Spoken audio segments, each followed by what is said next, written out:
তোমার তো আগলি ছেলে পছন্দই না।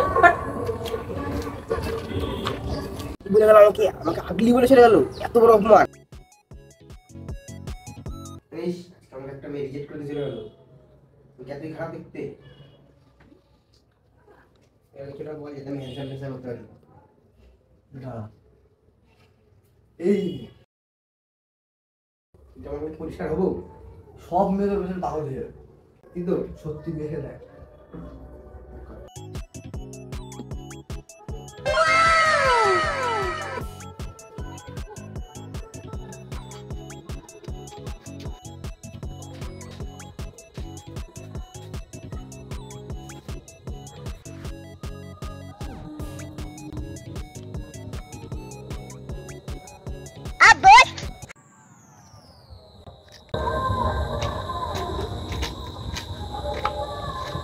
ও মাই গড, তোমার মতো হ্যান্ডসাম দেখিনি।